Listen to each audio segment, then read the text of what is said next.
Good morning, I'm Ronnie Dahl alongside Tyler Keep, and you're listening to the Oakland County Megacast. Monday through Friday, 10 a.m. to noon, we come to you live, interviewing anyone and everyone COVID-19 related to keep you the most up to date on what is going on throughout Oakland County as we continue to try to navigate this COVID-19 crisis. We are in month 5. It seems like month 15 by now, doesn't it, Tyler? Oh, it really does.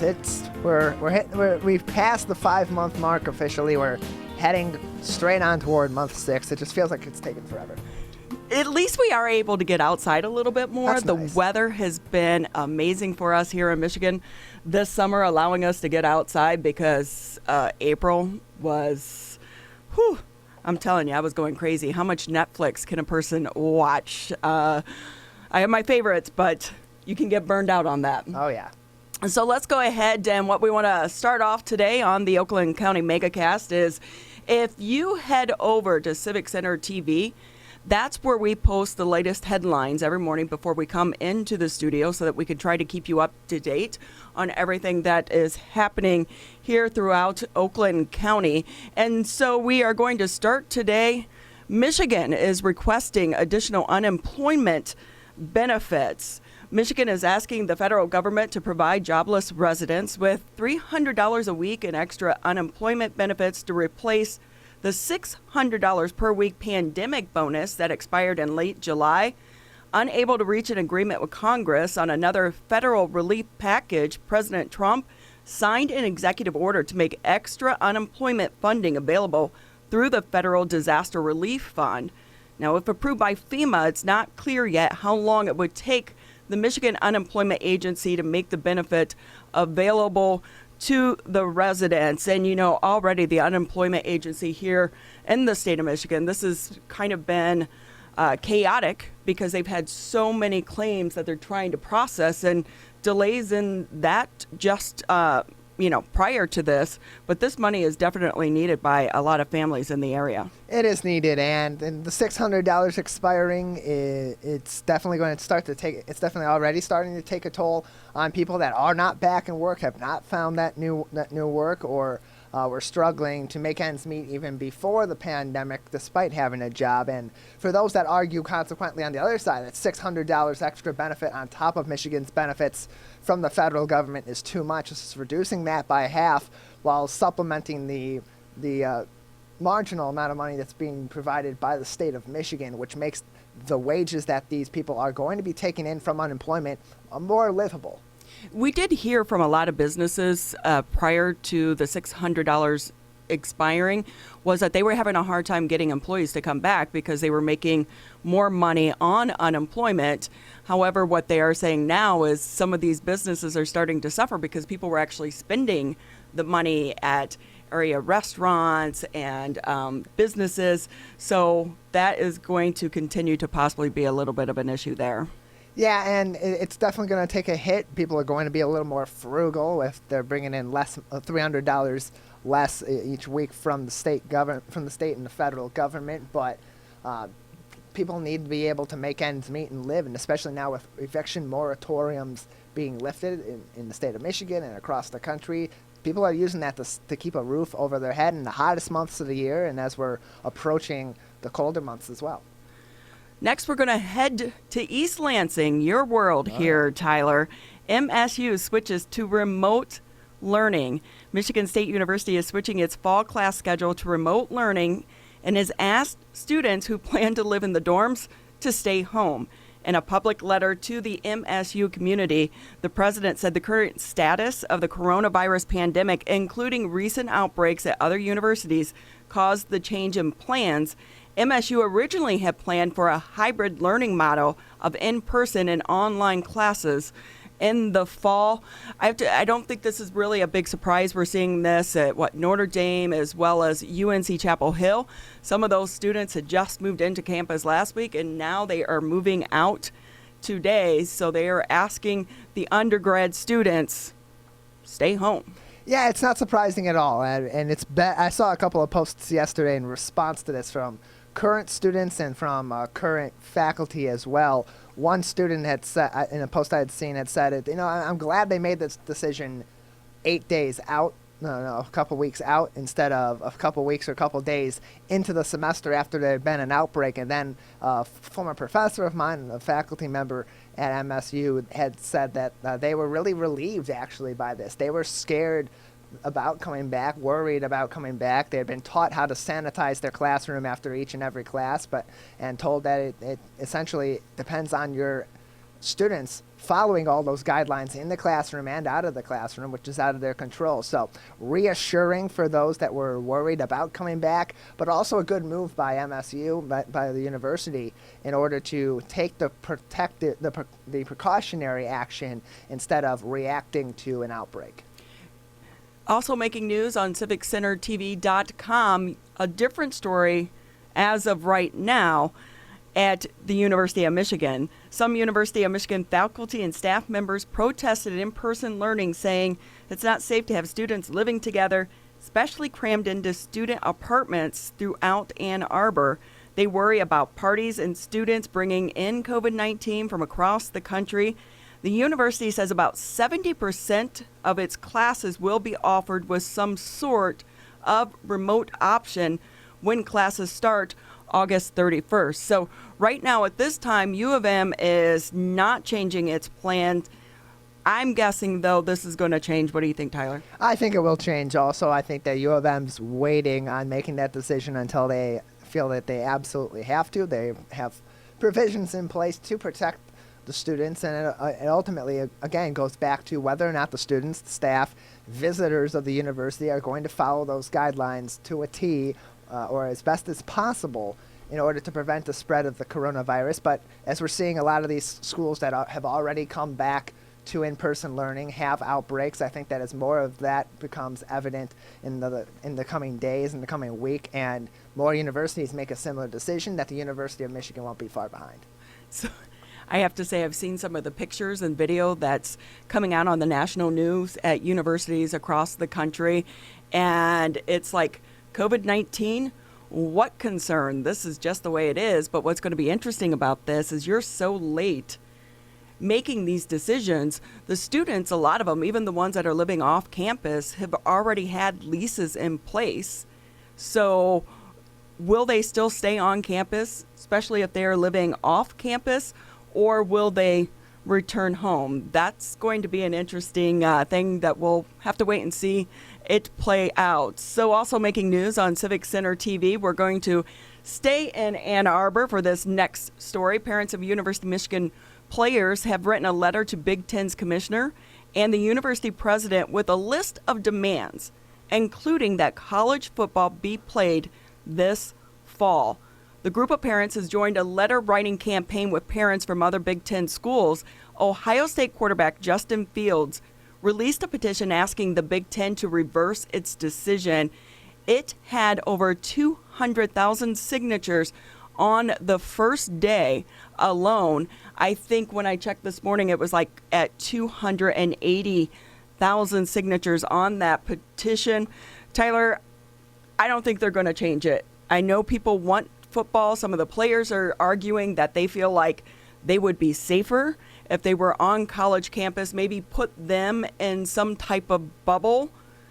But some of them are saying they want to play football, and the parents are getting behind them on this one.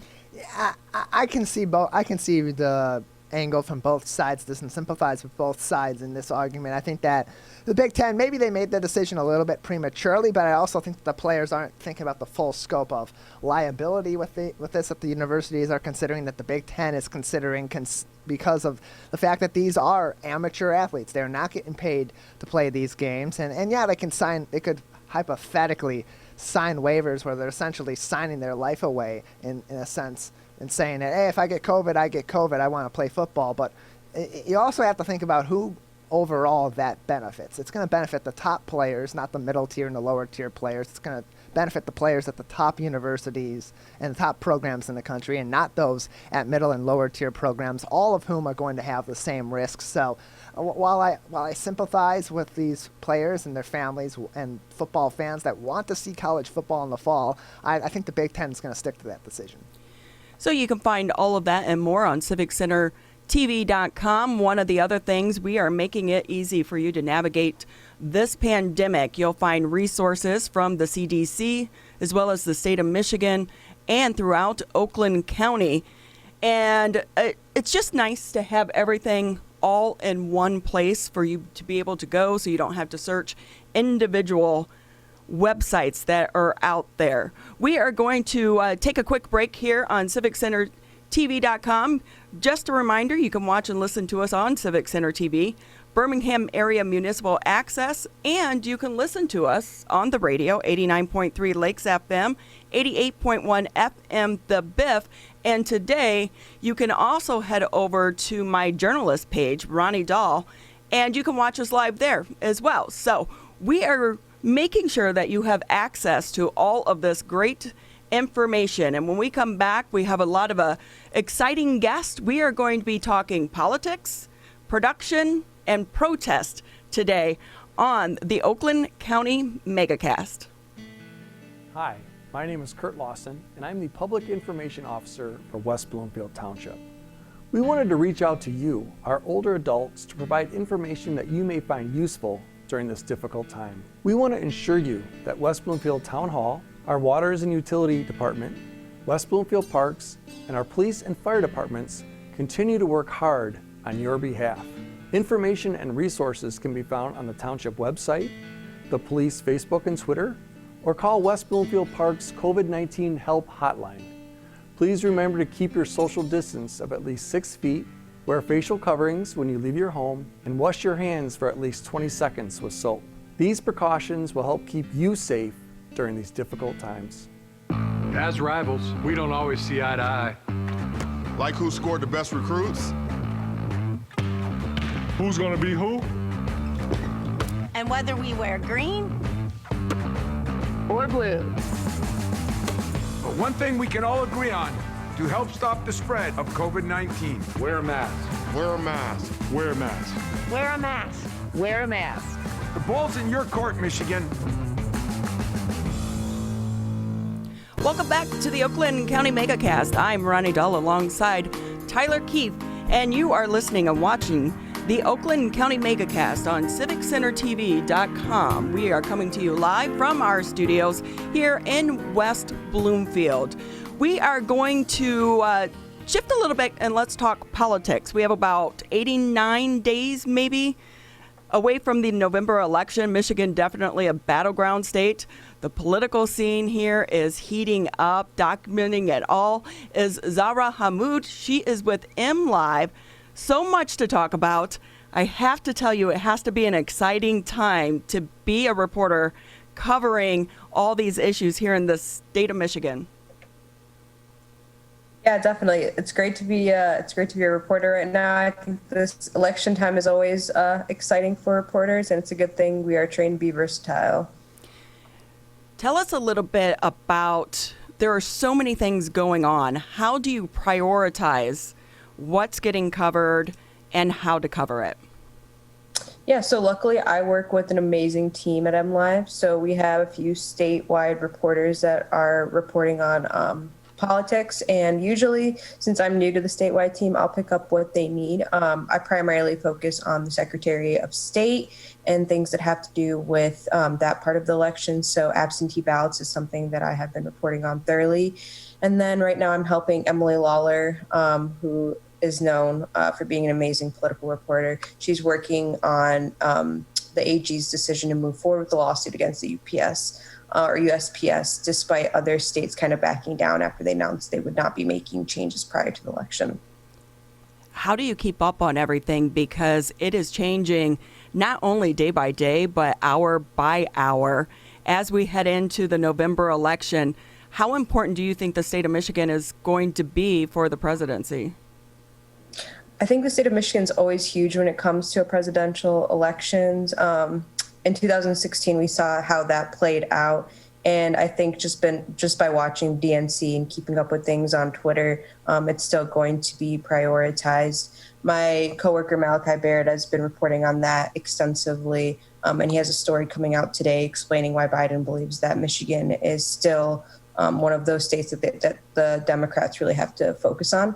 My tip for keeping up on all things politics is just follow a bunch of reporters, political reporters, especially from different news outlets on Twitter. Social media has been such a great tool during this pandemic because people are out there putting information out there.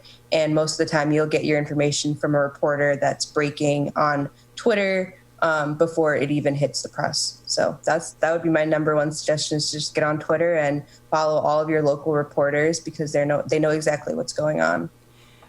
We are in the middle of the Democratic National Convention. Michigan really getting a lot of love out of the DNC. Have you been watching it and the virtual convention? Is it working? Is it not working? What are your thoughts on that? Right on. So I'm going to be completely honest with you. I have been watching basketball playoffs instead of the DNC. But like I said, I will get on Twitter and watch all the highlights because I follow all these amazing journalists like Malachi Barrett, Emily Lawler, any from different outlets. That's usually what I keep up on. But yeah, there have been some laughs on the DNC. I'm sure that you have seen the Governor Whitmer Shark Week reference. But it also gets down to the nitty gritty, which is just how serious these politicians are taking their speeches and trying to move their agenda forward as it relates to the presidential election. So everybody's kind of keeping an eye on Michigan. We've had an incredible response to the coronavirus. We've made headlines just for that, also with the virus and how harshly it impacted us at the beginning and how we're kind of wavering out of it. But yeah, everybody's kind of turning to us, and it's an interesting time to live in Michigan, that is for sure. Zahra Ahmad with us. She is a policy reporter at MLive with us on the Oakland County Megacast. And Zahra, you recently wrote about election lessons that were learned in the primaries, but in this complicated situation that we're in with the coronavirus, with increased absentee ballot usage, and so on and so forth. With the general election expecting even more record turnout, what changes do you expect to be either put in the works by the Secretary of State or being negotiated by the Secretary of State and other powers that be to make the November elections that much smoother? Sure. So right now we just went through the primary and there were over 10,000 ballots that were rejected. They were absentee ballots. I want to clarify that were rejected. And about 6,405 of those ballots that were rejected because they came and they hit the offices after Election Day. They were postmarked for Election Day, some of them were, and they did not arrive. They did not arrive on time, so they could not be counted. Now, the League of Women Voters, they had a lawsuit pending. Well, it was in the courts for a while. It went to the Supreme Court. The Supreme Court didn't want to hear it. But they're essentially saying, it shouldn't matter when the ballot comes in. It should be counted if it's postmarked for Election Day or before Election Day. The Secretary of State, Jocelyn Benson, has been very vocal about a bill right now that is pending. I believe it's in the House. And it would allow clerks to count absentee ballots at least 2 days after arriving to their office if they are postmarked before or on Election Day. So that's one thing to be keeping an eye on. Of course, that's going to be up to the state lawmakers to see if that's going to be passed before November. Another thing to keep an eye on would be a bill that would allow clerks to start processing absentee ballots before Election Day. So after talking to several local clerks across Michigan, the biggest issue is that absentee ballots, it takes a while to process them. Clerks cannot open really the absentee ballots. Well, they definitely can't open them before Election Day. So 7 a.m. on Election Day is when they can actually start physically getting them together, counting them. And that's time consuming. And we heard it from the Secretary of State and clerks before the primary election that they expect results to be delayed because of the increased volume of absentee ballots. And of course, we saw that since 2018 when that right was expanded. So no reason absentee, you could just vote absentee if you chose to. We saw a huge increase in those in those absentee ballots. But with the pandemic, that just made it even more important for people to vote from home. So they're seeing record numbers, and it was a primary election. They saw those record numbers, so I'm expecting it to be even larger in the November presidential election. So that's another bill. And then the third one would require bills to contact voters if the signature of the absentee ballot doesn't match the one that's registered with the state.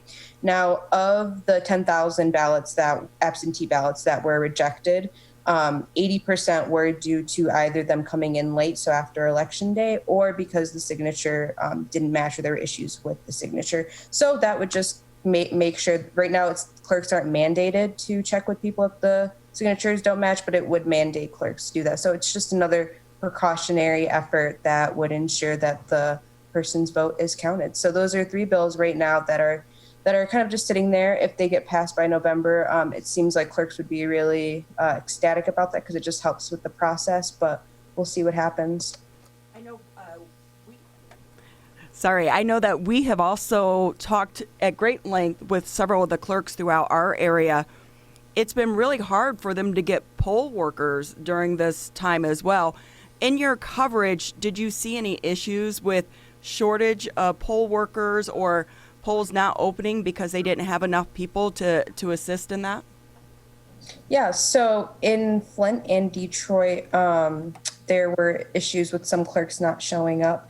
And so luckily, the Secretary of State had clerks on hand just in case that this would happen. So they had the clerks out there and things ran smoothly. But it seems like all of the issues that did occur, they were already anticipated by the Secretary of State, and so they were handled well. Now there is still an opportunity for people to sign up to help out with elections. This is primarily election workers. So, and I want to clarify, they weren't clerks; they were election workers that didn't show up. But yeah, so there is an opportunity. One thing that people are noticing, clerks are noticing, is that the older election workers, some of them have chosen not to work, which makes sense given their increased risk for catching COVID or the severity of COVID if they were, God forbid, to get it. So a lot of younger people and are signing up to become election workers, and that is still available. If you go to the Secretary of State's website, you can find out more information on that. So I know that you mentioned that you were new. Prior to this, you were an investigative reporter, I believe, with the Flint Journal. If we could just shift a little bit and talk about the industry overall. What has the switch been like for you, and what do you think is going to be the future of journalism and your career? Absolutely. So at first, at the start of this, I think everyone can agree that there was a lot of uncertainty, and because newspapers across the country have been hit so hard just in general over the last 2 years, a lot of journalists were nervous. We saw a lot of people having to take furloughs. The state mandated their employees to take furloughs, and we were wondering how it was going to impact us. I know that there were newspapers that were demanding at least a week of furlough every month or so. So luckily, my company, we only had to do 1 week of furlough. It wasn't bad at all. We were able to work out with unemployment. And honestly, the leadership at my company has just kind of shown their priority in reporting. So we've been able to get protocols down, navigating to reporting in terms of just contacting with people and talking with people at a distance hasn't been too bad. I did miss the interaction with, say, like city council and going to city hall and seeing the people that I normally see, but I've just been utilizing social media so much more in terms of trying to connect with people. And I think that is something that we needed to happen. So if there's any silver lining, it just goes to show you that like reporters can withstand really any changes, including working from home, which is great, which is really great. But in terms of the field of journalism, I think that this just goes to show you how important local reporting is, because the pandemic hit every area of the United States differently. And a lot of the issues were localized, just because we were experiencing similar things doesn't mean that the changes around us were exactly the same. And local reporters really showed out. They've been keeping people informed with all of the changes, as it relates to COVID, whether that has to do with the number of people having it, the number of people dying, all the health risks, but also on an economic level, right? So how are your small businesses being impacted? How many small businesses are getting loans? What are your chambers doing? Stuff like that. So it's just been interesting. And obviously some of my favorite highlights are just profiling people that have gone through the impact of COVID, whether they had it or a loved one had it, and really just elevating their voice during all of this. Another aspect that we're kind of dealing with now is just schools and the uncertainty that surrounds that. We saw that MSU decided to go virtual, and I expect a lot of other colleges to start doing the same, just because it's a precautionary effort and a liability issue. But yeah, in terms of me, I miss my job at the Flint Journal, but I'm also loving my job now as a state policy reporter. It's been very interesting, and it's a great move forward. And for the future, I'm not totally sure. I'm studying, I'm trying to focus on environmental law and policy right now. And I'll see if I can specialize in that in a few years. But right now I'm digging what I'm doing, and it's been great. Zahra Ahmad with us. She's a policy reporter at MLive with us on the Oakland County Megacast. And Zahra, one of the other elements that was voted into law by Michigan voters in previous years was the ability for members of the voting public to redistrict the House and Senate district lines. Commissioners have been randomly selected for that. How far along in the process is that commission in terms of forming and getting ready to work, and when can we expect to start seeing some results in drawing those new district lines? Yeah, so they picked the commissioners on Monday. There are 13 commissioners. There is one person that's under the age of 30, 2 people that identify as Black, 1 identifies as Middle Eastern, and the rest identify as white. They are spread throughout the state, and they have to have their first meeting, I believe, before October 15th. I know it is sometime in October for sure.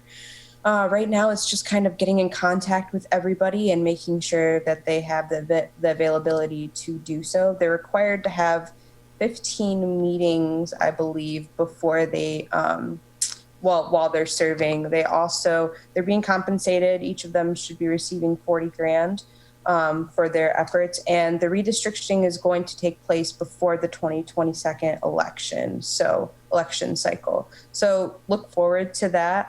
It sounds like it's going to take a while. It's going to take about 2 years to redistrict.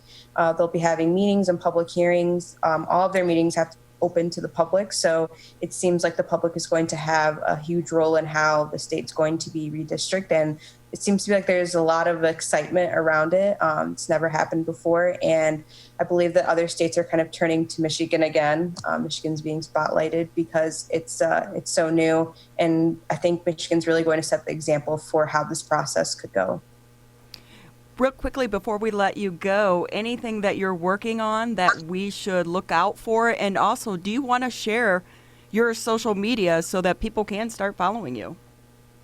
Sure. So I am currently working on a story again with Emily Lawler about AG Nestle's decision to move forward with the lawsuit against the USPS that should be coming out later today. I'm working alongside Malachi Barrett on a story about absentee ballot deadlines and how tight they are. Local clerks are really starting to feel the pressure just from the primary, and they know that the volume of absentee ballots as it relates to the general election is just going to be so much higher. So we are talking to clerks and getting their perspective, as well as postmasters, just about the tight deadlines and what they're anticipating with the issues with the mail, and where they could, I guess, like best practices would be the best way to say it. Just a heads up, a lot of clerks are saying try to mail your ballot in at least 2 to 3 weeks before the election, just in case, and monitor it online if you can. And then the story that I've been working on solo, and that is near and dear to my heart, is just how parents are dealing with sending their kids back in the areas that have been hit the hardest in Michigan. So those that have been hit the hardest, they just have a lot of decisions to be making, and they're very tough decisions because they saw just the immediate impact that COVID has had on their families. One person that I highlight specifically, he lost 12 people. He lives in the city of Detroit. He's lost 12 people that he knew, whether it was neighbors, friends and or families to the virus, and he has to make the decision of sending his daughter back. So we just highlight those decisions and try to get the parent perspective on everything, as well as some expert perspective. So like, what's the risk of sending, my elementary kid to school versus my high school aged kid? So look forward to that. And I will give you my social media. You can follow me on Instagram at ZEEE_M.A, or you can follow me on Twitter, which is, and is it terrible that I don't know my Twitter handle off the top of my head? So it's at AHMADZAHRA1M, and I'm pretty active on that. Okay, great. Thank you so much. It's hard to keep up with our social media when you have more than one. We appreciate your time. Anyone, I know that MLive is subscription based too as well. You get so many free articles that you can read a month. But we always encourage everyone to support local journalism, because right now more than ever it's important to have people such as yourself documenting what is going on throughout our state as we continue to go through this crisis. And so for right now, we're going to go ahead and take a quick break. And when we come back, we are going to be looking at movies. What's going on in the movie industry? And if you're a film critic, how are you surviving during this time? We'll be right back on the Oakland County Megacast. Michigan, we still need to stay careful because we don't want to go backwards. Back to where we started. So keep standing 6 feet apart. Keep wearing a mask in public. And if you have symptoms, talk to a healthcare provider about getting tested. To move forward, let's all do our part. So stay careful. Michigan.gov/coronavirus. Hi, I'm Dr. Faust, the Medical Director for the Oakland County Health Division. The most important thing you can do to prevent the spread of illness is to wash your hands thoroughly and often. Follow these 6 easy steps every time you wash your hands. Step 1, turn on the sink and wet your hands with warm water. Step 2, apply soap to your hands and lather between your fingers, under your nails, and the front and back of your hands and wrists. Step 3, wash your hands by scrubbing them together for at least 20 seconds. Step 4, rinse your hands with warm, clean water. And step 5, dry your hands with a clean cloth towel, a paper towel, or hot air blow dryer. If you're using a cloth towel, make sure to change it often. For handheld faucets, turn off the water using a paper towel instead of your bare hand. Step 6, if you're using a paper towel, throw it away. Practice healthy habits like washing your hands after coughing or sneezing into them to keep you and others healthy. Go to oakgov.com/health or call Nurse on Call at 1-800-848-5533 to learn more.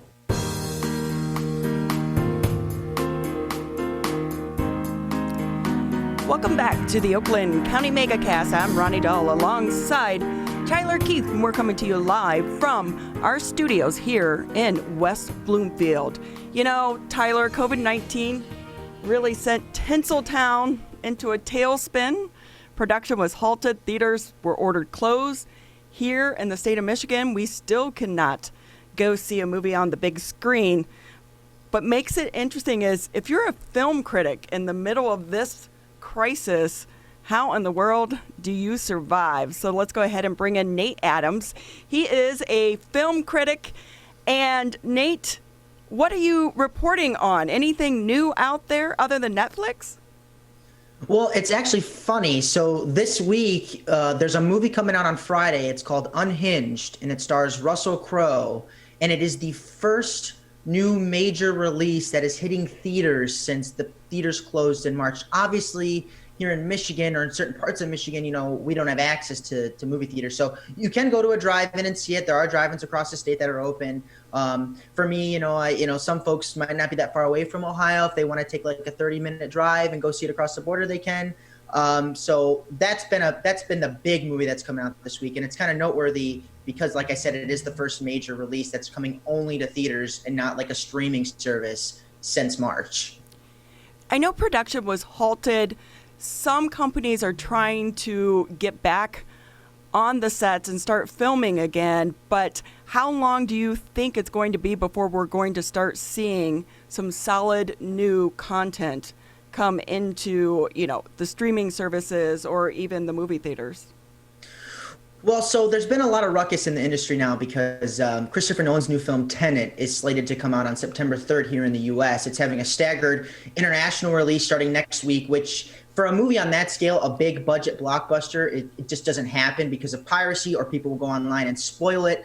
And Christopher Nolan's very secretive about his films. So that film is going to have a staggered rollout starting, like I said, next week. So I think that's going to be like the only big semblance of a big budget film that's going to come out for some time.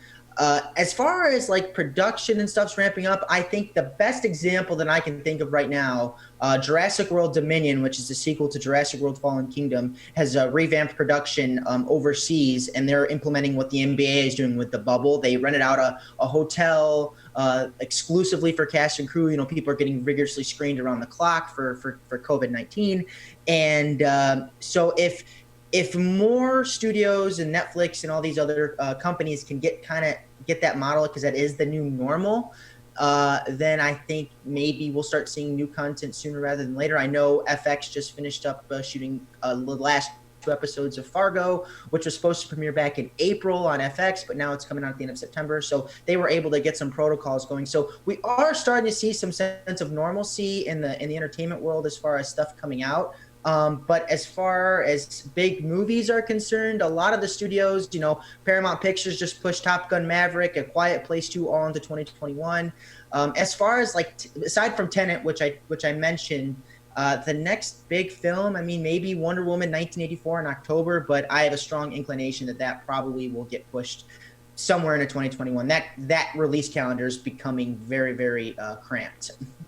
So, Nate, a lot of these movies being pushed into 2021 that are already in production or still need to wrap up the bulk of their photography and production work. But in terms of the future, 2022 and onward, the impact that the current times are having on these studios, particularly the middle market studios, not necessarily the large studios that have a significant sum of money to work with. What impact is this going to have on those productions? Are we going to see less movies coming out from some of the more independent productions in the future and more from and just more on a blockbuster level because of the financial hit of these times? Yeah, so we're actually already starting to kind of see it now. Paramount Pictures, for example, has sold a bunch of their movies off to a streaming service for Netflix because they need that money on the books. So you're seeing like The Lovebirds, which is a Kumail Nanjiani comedy that was supposed to release in theaters, that premiered on Netflix in May. There's an Aaron Sorkin drama called The Trial of the Chicago 7, which is a big buzzy Oscar project. They're not releasing that in theaters anymore. They're dumping it onto Netflix. I don't want to say dumping, but they sold it to Netflix. So these streamers are kind of relishing in the extra content. But what you're going to see, I think, in the future is right. You're going to only see those big budget tentpoles that are going to probably make it to theaters. You're going to see your Marvel films. The Marvel films are always going to be playing in theaters no matter what. And so those films will stick to that model. Disney is a very, very strong proponent of the theatrical model, even though Mulan here in a couple of weeks is going to be premiering on Disney Plus exclusively for a $30 fee. I don't think that's going to become the new normal so much once people start going back to theaters. As far as 2022 goes, it's tough to say what this will have impact wise. But I have heard that you might see some studios become dissolved under one roof. You're already kind of seeing it. Viacom and Warner Media is kind of absorbing all into one roof. And you hear the rumors about theaters that are filing for bankruptcy, AMC Theaters being one of them. So there's rumors also circling that maybe a studio comes in and purchase one of these theaters to save them from going into bankruptcy, and then all they do is just promote their content and play their movies. So we'll just kind of have to wait and see. It's tough to say right now. We're talking with Nate Adams. He is a film critic for Rotten Tomatoes and a member of the Detroit Film Critics Society. You're also a part of the website, theonlycritic.com. You guys have a podcast now? We do have a podcast. It's called the Picks and Pans Podcast. We're each and every week we review the latest films that are hitting theaters, which right now is very minimal, and streaming. And we do feature interviews. Actually, a couple weeks ago, we interviewed Rob Savage, who actually directed a horror film that's now streaming on Shudder. It's called Host. And this was a film that was shot and made entirely in quarantine. The filmmakers never met with the actors, and they shot it over Zoom, and they pieced it together in quarantine. So, in fact, that kind of gives me hope a little bit that maybe there's some form of pandemic art that can come out of all of this. I'm not saying it'll stand the test of time, because who knows in 10 years if we go back and watch that film, the era that we were living in and how it was received then. But it was a very, very unique experience. So I highly recommend going and checking out the interview. It was a lot of fun. So I would imagine a part of your job is to attend a lot of these junkets that they have for the movies. Do you see that anytime in your future, or are they going to just be Zoom from here on out? Well, right now everything is digital, and I'm very fortunate that the studios, the things that are coming out, with Netflix, HBO Max, all these streaming services are kind of adapting with the times, and I'm still seeing 5 or 6, actually sometimes 7 movies a week. Like if I wasn't seeing anything, I'd probably be going a little bit stir crazy, because it's my job and that's what I have to do. But they're going with the flow, and they're keeping things content coming to film reporters. And as far as those junkets are concerned, right, I'm doing a lot of Zoom interviews, and I think about that too, because when movies are opening and there's theaters that are open, they have press screenings and they invite a bunch of people. I imagine that can be pretty costly. So, and you hear a lot of the aftermath of the pandemic is that some places are not sending their employees back to work. They figured it's cheaper to have them work from home. So I hope screenings come back, because those are a lot of fun. It's a good environment, but I also can imagine that for the studios, it's cheaper to just send out the films to press to review them at home. But but like I said, nothing beats the big screen experience. Right. There are some movies that you need to see in the theater, because it is a different experience. However, even before the COVID-19 crisis, we were already seeing people get more or subscribing more to Netflix and Hulu and waiting for movies to come out on your home streaming services, because sometimes it's only like a few weeks, it seems like, after they hit the big theater that they're coming to your on-demand Netflix or whichever it is. Do you think the big screen movie theater will go away, or do you think it will survive this because people still want to see movies in that setting? So movie going is it's like the number one leisure activity in the United States. Everybody goes to the movies because they love it. It's an escape. But what we're seeing is a lot of experimentation. Like I mentioned earlier, Mulan is heading to Disney Plus for $30. And you hear people saying $30 is kind of expensive, but for a family of 4, how much does it cost to take the children to the movie theater and to buy snacks and popcorn? I mean, yeah, you're paying for the experience, but I think it'd be a lot easier for some family members because of babysitters and whatnot, that they could just watch it at home. And so I think what you're going to see is, I don't think theaters will go away, but they're only going to be for those big films. Like the smaller scale films are just going to go straight to streaming. I was looking at a list of movies that came out 20 years ago in the year 2000, and I kind of went down the list. And like half of those films, you had The Perfect Storm, Scary Movie, How the Grinch Stole Christmas, Aaron Brockovich, Meet the Parents. Those movies, half of those movies would not be released in theaters today. Like long gone are the days when My Big Fat Greek Wedding comes out in 2002 and makes $160+ million at the box office. That's a movie that goes straight to streaming today.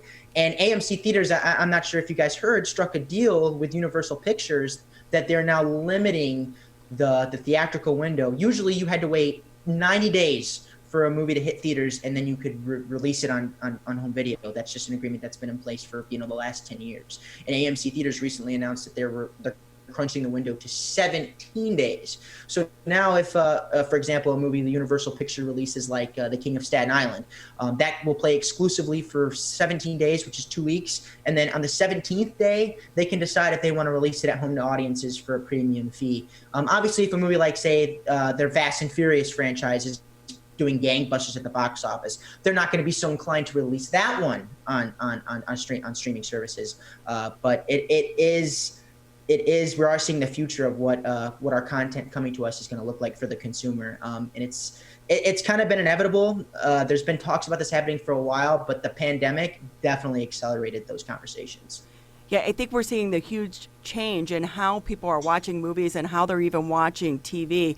I couldn't imagine trying to survive COVID-19, the first initial months and weeks of the lockdown without these streaming services.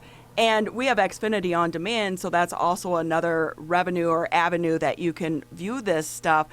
Do you think the streaming services, is it going to continue to grow in popularity? Are there going to be more of them come the near future?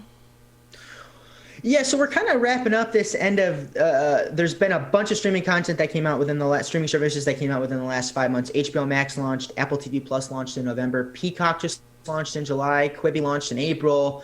So we're kind of seeing the end of it. There's a rumor now that Paramount is starting their own streaming services. I mean, they do own CBS All Access, which is yet again another streaming services. But I think we're going to start seeing more cannibalization.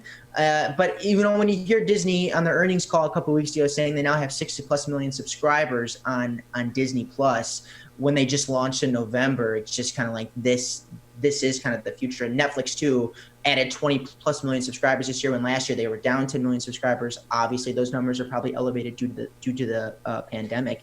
But what you're going to see, I think, now the Mulan experiment is going to be interesting because it's going to be $30, and Disney is cutting out all the middlemen. It's not going on iTunes, their library, where they get a cut of the rental price. So if only 10 million people, I think, I saw a statistic, 10 million people pay the $30, Mulan makes its money back. And so that's going to be an interesting thing to watch, too, as far as like where the next step in streaming goes. Because if Wonder Woman 1984 underperforms at the box office in October, what's stopping Warner Brothers from dropping it on HBO Max for a same $30 fee? And then does that become the new normal? Who knows? Nate, just another couple minutes before we let you go. Nate Adams, he's a film critic at Rotten Tomatoes and a member of the Detroit Film Critics Society. You can also read more of his critiques on his website at theonlycritic.com. Nate, just a couple more minutes before we let you go, what are 3 movies that you suggest people should watch right now, and then in the future, 3 movies to be watching out for? So 3 movies to definitely be watched out for, just in terms of scale and scope. One will be Tenet, because Christopher Nolan is my favorite filmmaker, and every time he makes a project, it's always an event, and it's always ambitious, and it's always something you've never seen before. Next week, Disney's actually releasing the long-delayed New Mutants into theaters.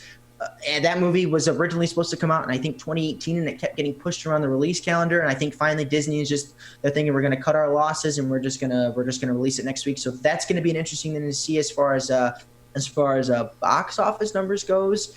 And then there's The Trial of the Chicago 7, which is coming on Netflix in October. It's a big buzzy Oscar film. It's from Aaron Sorkin, who is, he did A Few Good Men. He directed, he created The Newsroom on HBO. So that's going to be one of the top films to watch.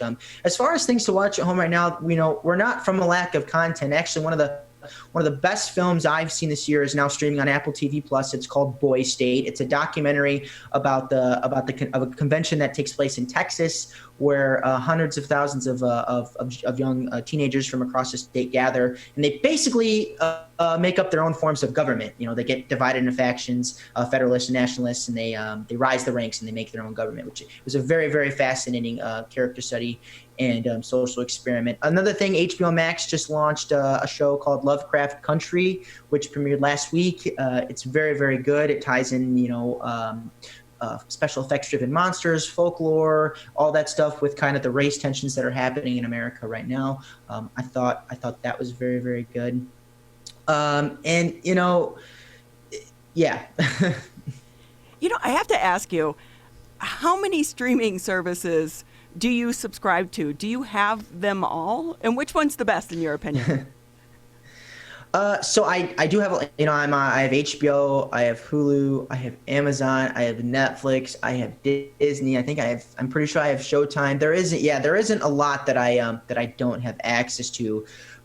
So a lot of people, I think, when Disney Plus came out, they said, well, I'm going to get rid of Netflix, so I don't need Netflix anymore. And it's funny that Disney's more for families and children. I find myself consistently opening up Netflix more than I do anything else. So that just tells me that they are, to me, the better option because of, like I said, the original content that they're pumping out, the billions of dollars. I mean, they have $19 billion set aside in a programming budget every year. So that's how much money they're dumping into their slate. So you're always going to get not all of it's great, but for the most part, that's been consistent. HBO Max launched in May, which is an extension of HBO. It's like their HBO spinoff kind of thing. It's been very confusing with the branding, but HBO Max has a very, very, very good library of backlog content, like things that are older, like A Streetcar Named Desire. You got Cool Hand Luke, Gone with the Wind, Blazing Saddles, mixed in with a lot of the new stuff. Like I mentioned, Lovecraft Country. They did a revamp of Perry Mason that came out over the summer, which was really, really terrific. There isn't really a show that comes on HBO that I don't watch at least once. So I think HBO Max and Netflix are the two best options. One of the things I wonder about is with all the streaming services and they're looking for original content now, what's it like behind the scenes for the filmmakers to try to shop their project around? Are they taking a screenplay and trying to go to the different companies to get them, to sell it to them? And how is that working and how is that going to change going forward? Well, you'll see a lot of these streaming services have first look deals. For example, Netflix has one with Ryan Murphy. Apple TV Plus just signed a first look TV deal with Martin Scorsese last week.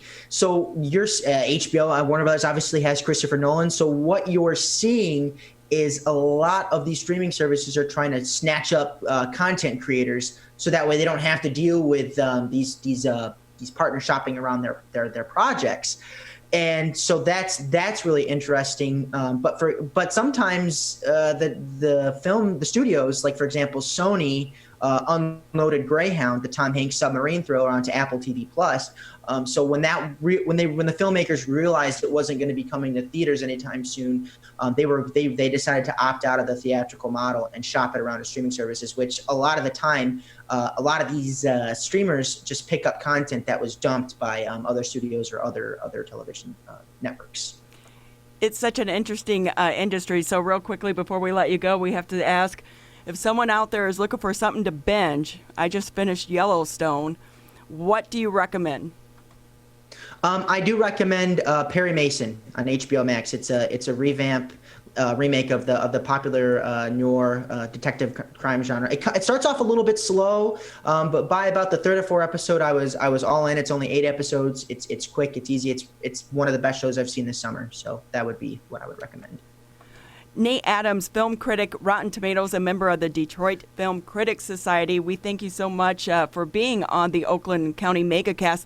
Before we let you go, though, again, tell people where they can find your information or if they want to listen to your podcast as well. Yeah, so the Picks and Pans podcast is available wherever you get your podcasts. We're on Apple, Google, Spotify, Anchor. If you go to my website, theonlycritic.com, there's a little page at the top there that will take you directly to the podcast, as well as you can stay up to date on all my reviews. And you can follow me on Instagram and Twitter at theonlycritic. Thanks so much. We appreciate having you with us on the Oakland County Megacast. We're going to take a quick break, and when we return, we're going to shift focus again back to politics. The clock is ticking.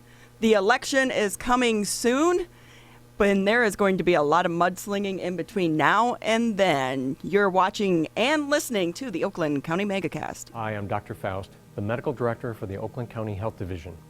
The most important thing you can do to prevent the spread of illness is to wash your hands thoroughly and often. Follow these 6 easy steps every time you wash your hands. Step 1, turn on the sink and wet your hands with warm water. Step 2, apply soap to your hands and lather between your fingers, under your nails, and the front and back of your hands and wrists. Step 3, wash your hands by scrubbing them together for at least 20 seconds. Step 4, rinse your hands with warm, clean water. And step 5, dry your hands with a clean cloth towel, a paper towel, or hot air blow dryer. If you're using a cloth towel, make sure to change it often. For handheld faucets, turn off the water using a paper towel instead of your bare hand. Step 6, if you're using a paper towel, throw it away. Practice healthy habits like washing your hands after coughing or sneezing into them to keep you and others healthy. Go to oakgov.com/health or call Nurse on Call at 1-800-848-5533 to learn more. Michigan, the coronavirus pandemic has put us all to the test. And now it's time to put COVID-19 to the test. As we move forward, testing will be critical. We encourage anyone who has reason to get tested to do so, those with symptoms and those without. If you are leaving home and going back to work, get tested. If you think you may have COVID-19 or you've been exposed recently through family, friends, or coworkers, get tested. Our test locator tool can help you find the right testing site that fits your needs. Even if you're looking for easy access with no cost, no prescription, and no appointment necessary, we've got you covered. Help Michigan move forward, not backward. To find a testing site or learn more, visit michigan.gov/coronavirus test. A message from the Michigan Department of Health and Human Services.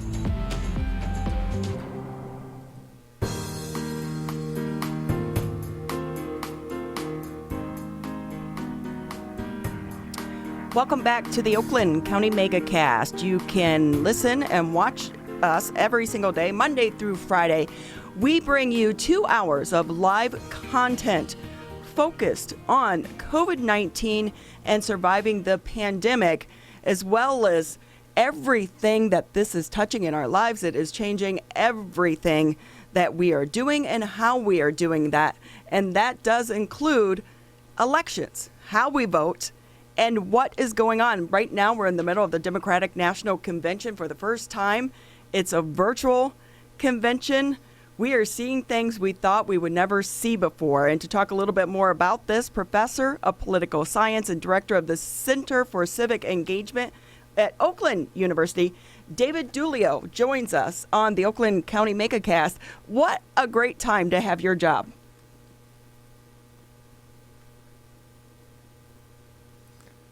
Looks like... Sorry about that. Got it on mute, right? You'd think we'd all be experts at this Zoom thing by now, but I guess not.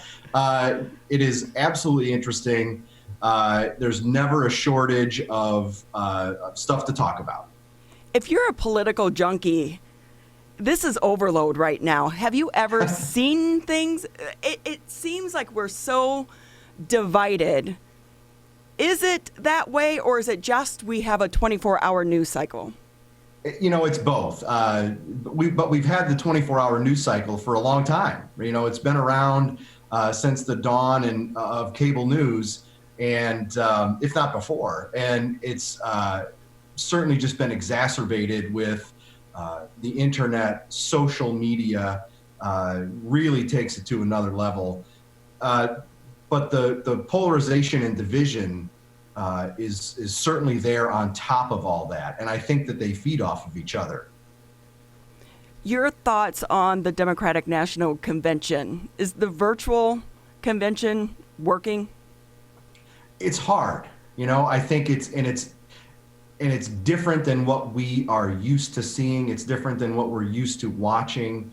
And for those of us that do watch it, right? Because the numbers coming out of the first couple nights are that viewership is down significantly from 2016. And but I think the differences are both good and bad for both parties. We'll see what the Republicans come up with next week, but the Democrats, right?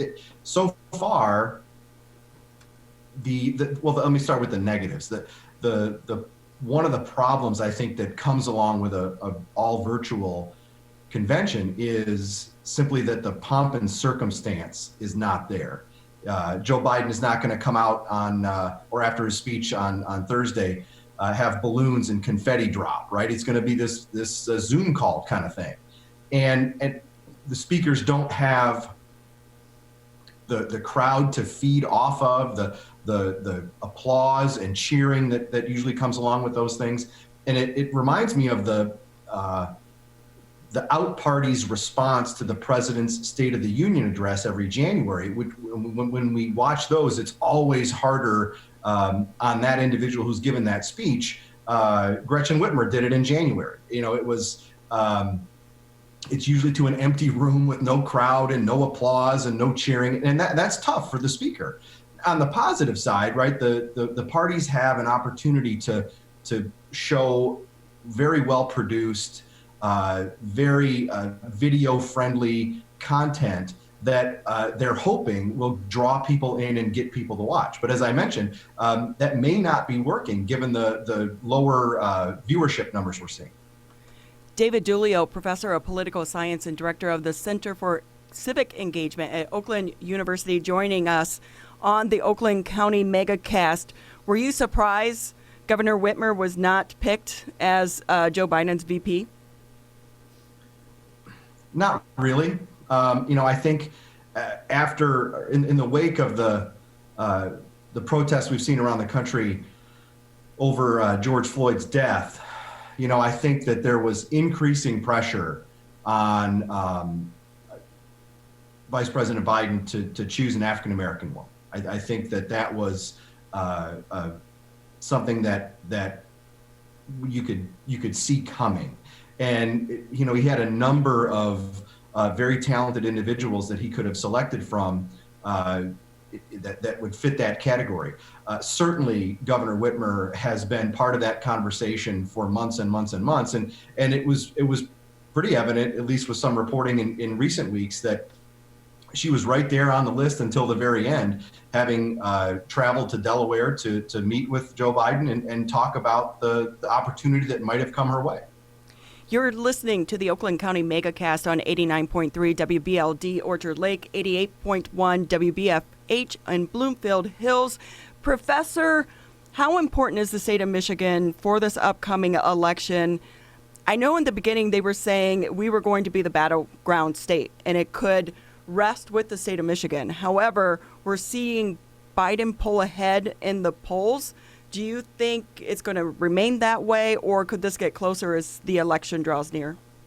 Oh, I think it's going to be close, and I think Michigan is going to be a big deal in either candidate's coalition of states, coalition of electoral votes that will win them the presidency. And don't take my word for it. I would point you to two Democrats that have talked about how they think that the state's going to be close and maybe not believing the polls that are out there. Congresswoman Debbie Dingell said as much a couple of weeks ago, and Governor Whitmer did more recently, saying, look, Michigan's going to be close. David Dulio with us, professor of political science and the director of the Center for Civic Engagement at Oakland University, with us on the Oakland County Megacast. So continuing on talking about the elections, we saw record turnout in the state of Michigan in terms of absentee voting in the primary elections. Even greater turnout is expected in the general election for absent voters, as well as a record turnout for general voters in the November elections. That also brings up a number of key issues, including what's become a national issue regarding the U.S. Postal Service and their role in mail-in voting. Mail-in voting has been around in many states for many years. It's relatively new in Michigan on a wide scale level, and many states, including the state of Michigan, joining in on a lawsuit against the Postal Service and particularly their leadership, and secretaries of state encouraging voters who are voting by absentee ballot to deliver their ballots directly to their clerks instead of using the U.S. mail. How big of an impact is absentee voting going to have on the 2020 general election? Well, I think it's going to have a major impact, and we saw the huge increase in absentee ballots that were turned in for the Michigan primary on August 4th, as you mentioned, and that number is only going to grow. There were some concerns prior to primary day about were the clerks going to be able to count all those absentee ballots in a timely manner. That didn't seem to be too much of an issue. But when we get to the general and November 3rd and maybe days after, the sheer volume of votes is going to make those questions come up again. I think that an interesting thing for me is how absentee ballots make it harder on campaigns, because after those absentee ballots go out, a voter can turn one in or put it in the mailbox any time between then and election day. And those are going to be out in voters' hands in mid-September. So rather than focusing their voter turnout efforts the last week or last weekend of the campaign, which is traditionally the time frame for GOTV work,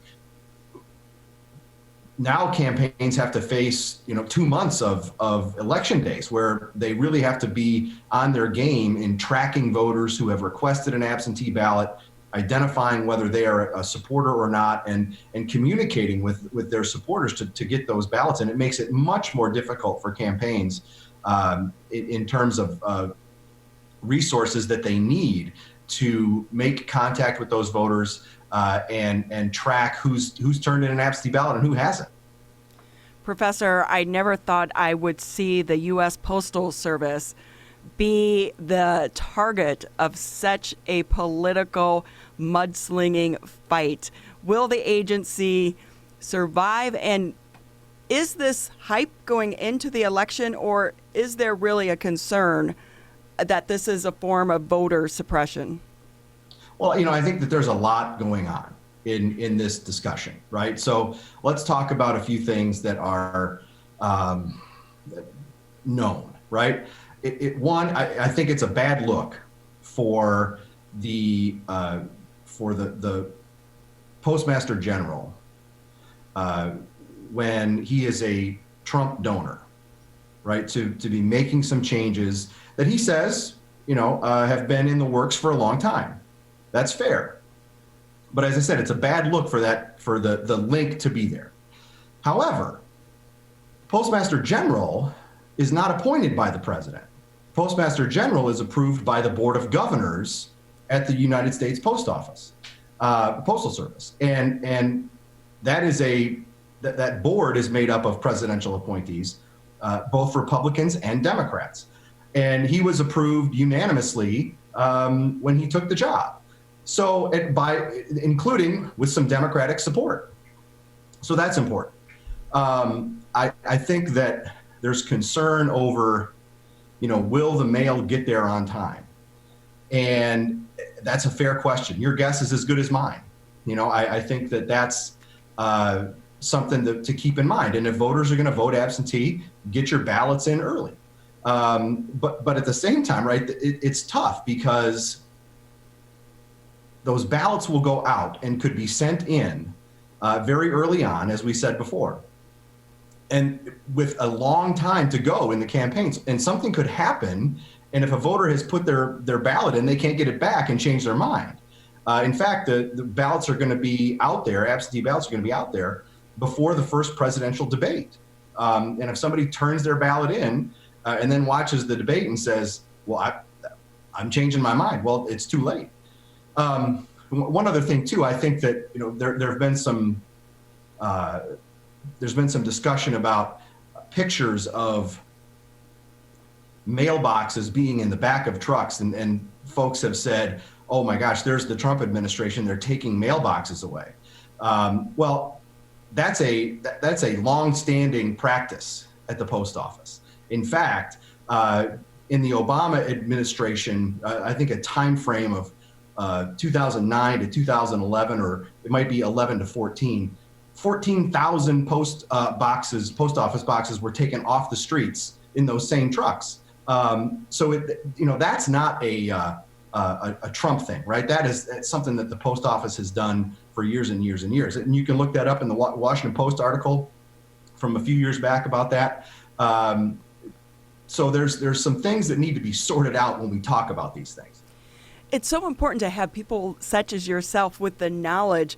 If you're a regular person and you're seeing this go on, it's being shared over social media, so people are taking all of these things as fact. How do you navigate the noise to get to the truth? It's really hard, right? It's really difficult with the amount of information that can come at people and that can be imposed on us, right? And sometimes it's hard to tell the difference. And I guess I would tell your listeners and viewers that they have to do their research, right? And if something seems fishy, it probably is. And you should look it up. And, of course, that takes time and effort, takes time away from things that you might, other things you might like to be doing. But if you want to be an informed voter, an informed participant in your democratic society, right, you need to invest that time to get down to the truth. David Dulio with us, professor of political science and the director of the Center for Civic Engagement at Oakland University, with us on the Oakland County Megacast. Professor Dulio, just to circle back to the mail-in voting again, there's been a lot of concern. There's been a lot of concern with the increase in absentee voting in this expected in this upcoming election due to the pandemic and due to new laws in states such as Michigan, that there's going to be an increase in voter fraud, as the term is known. Is that, from a political standpoint, the research that you're aware of and the information you're aware of, is voter fraud a legitimate problem or a significant problem, or is that political rhetoric and fodder from one side to undercut the other? It's both. I mean, I think that, does voter fraud happen? Yes. Do people try to scam the system? Yes. Does it happen as much as President Trump talks about or threatens? Probably not. And I think we can look right at our Michigan primary from a few days ago, a couple weeks ago, actually. There were almost 900 ballots, absentee ballots, sent in that were from dead people, right? So that's almost 900 people trying, and that's from Secretary of State reporting that data. Great Detroit News article on it. But that's almost 900 people that tried to scam the system. And did they get them all? I hope so. But it happens. It's real. And people get thrown in jail for it. They get charged with it. And those are the only those are the ones that get caught. So it's something to be concerned about. But you used an interesting word there. Does it happen at a significant enough level? That I can't tell you. Such interesting times that we are actually living through right now. Civic engagement, I think, is more important than ever before. Are you seeing people get more engaged because living through a pandemic, we're going through something that we've never gone through before, and we really need to rely on our elected leaders to help guide us through this troubling time? Yeah, I think many in the public are clamoring for it, right? They're looking for an opportunity to engage in a way that is productive, right? And at the Center for Civic Engagement, what we want to do is have Oakland University be a convener of conversations. We want to be the place where conversations about issues of public importance can happen. But we want them to happen in the quote unquote right way, right? We want them to be civil and respectful.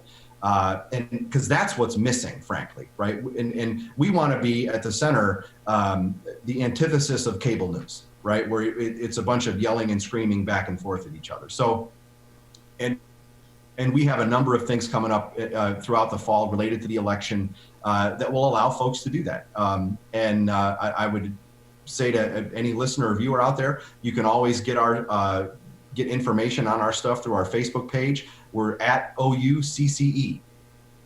Tell us a little bit about some of the things coming up. Are they going to be virtual? How's that going to work? Yeah, as somebody who I certainly wish that we could gather people together in a physical space to talk about important issues, but given given where we're at with the pandemic, we can't. So we're going to do a series of virtual things throughout the fall, and one of them is a series of four events.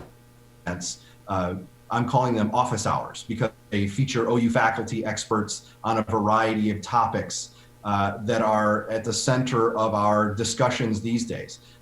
Social protest, economy related to COVID-19, and we'll do an election preview and an election wrap-up throughout the fall. We're also going to do something. We're going to partner with Nolan Finley from the Detroit News and Stephen Henderson from Michigan Radio and Detroit Public TV, their civility project. And I'm really excited about this one because Nolan and Steven did this because they saw similar things that I've seen, which is that Americans who disagree with each other have a hard time talking to each other these days. And what the Civility Project does is allow Nolan and Steven to talk about their political differences, but how they maintain a strong friendship. And it really gets at a couple of key features, I think, which is, look, we want to demonstrate to people that, you know, just because they disagree politically, that doesn't mean the other person's the devil.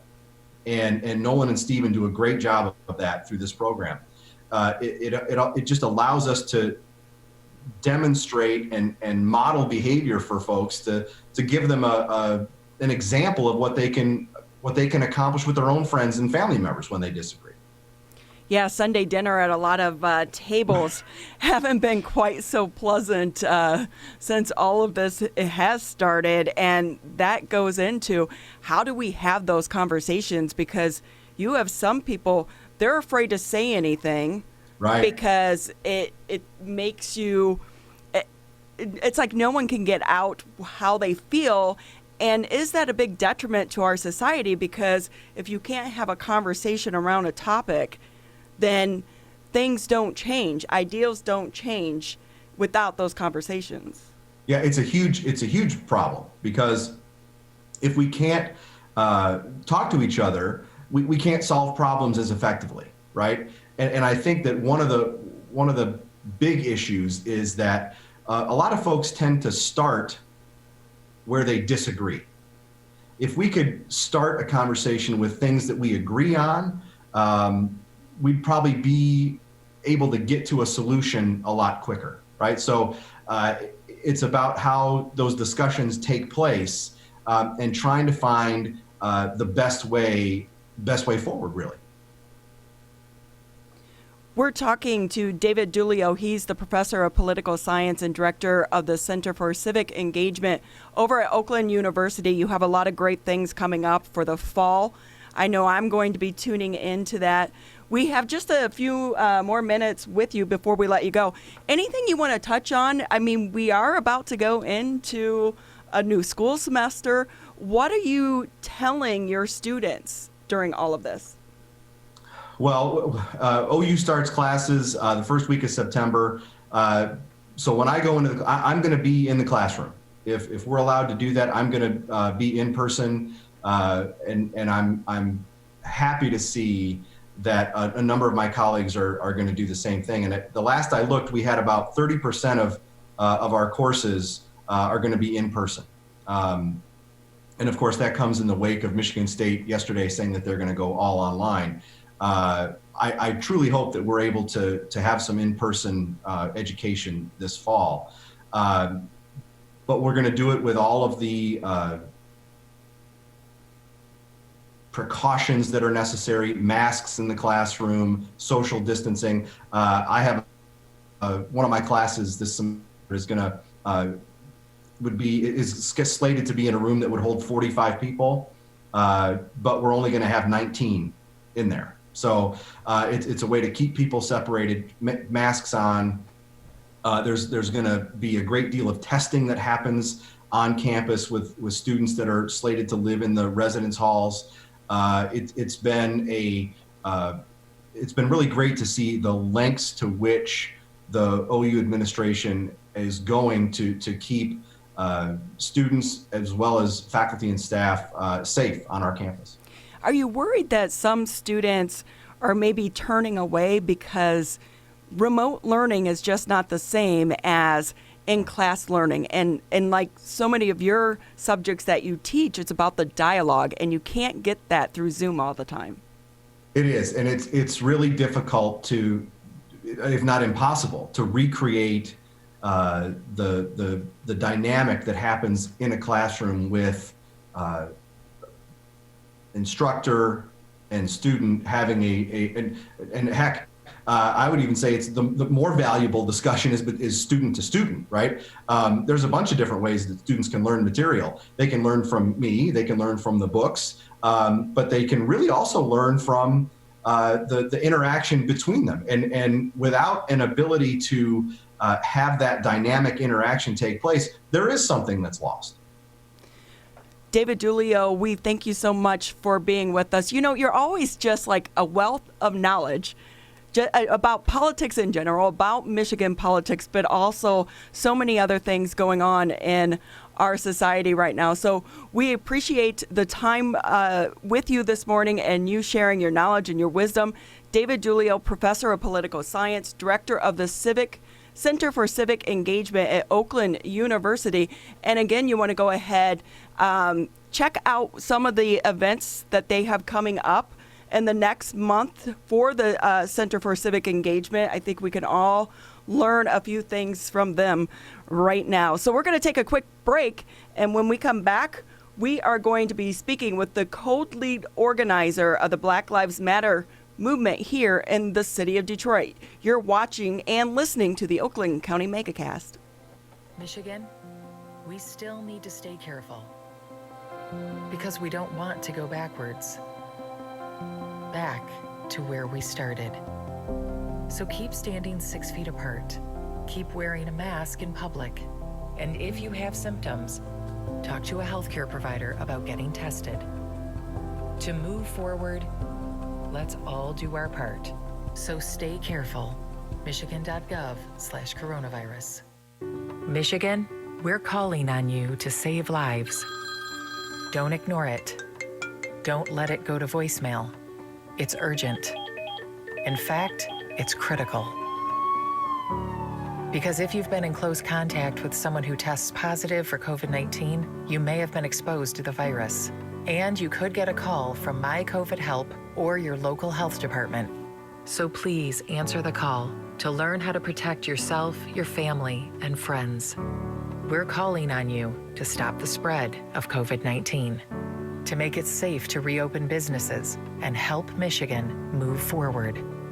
So if you get a call from My COVID Help or your local health department, you may have been exposed to someone with COVID-19. To protect us all, answer the call.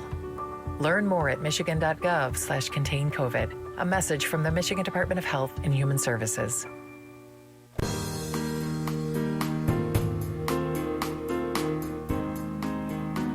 Welcome back to the Oakland County Megacast. I'm Ronnie Dahl alongside the one and only Tyler Keefe. And if you have been watching and listening to our program, you notice that we've switched places this week, and it's been interesting because there are a lot of buttons to push to get this show on the air. Tyler has been a master doing it all by himself these last few weeks since I've joined the show, so I can't extend my gratitude enough for him to have the patience with me to help show me things and hold my hand during all of this. And our reason for doing it is simply because at one point in time, Tyler may want to take a day off. I don't know if we're going to let him, but he may want to take a day off. And you know, in this world, in a pandemic, we are all learning. We have to learn new things and pick up new skills. So for me, this is one of them. And also for everyone out there who has been listening and watching, thank you for your patience. I know I've had a few technical errors here and there. Quickly, we just want to also remind people you can watch and listen to us on civiccentertv.com. We have all the latest information on there. You can also watch us Birmingham Area Municipal Access and listen to us on the radio, 89.3 Lakes FM, 88.1 FM The Biff. And also today, we are sharing the stream on my Facebook page. It's the Ronnie Dahl Journalist page, so you can head over there as well. Once we finish up the Megacast, because it is radio, TV, as well as social media, once we do finish up this episode, we wrap it up, and then later in the afternoon, you can go to civiccentertv.com and catch some of the clips if you missed part of one of our interviews and you want to learn more.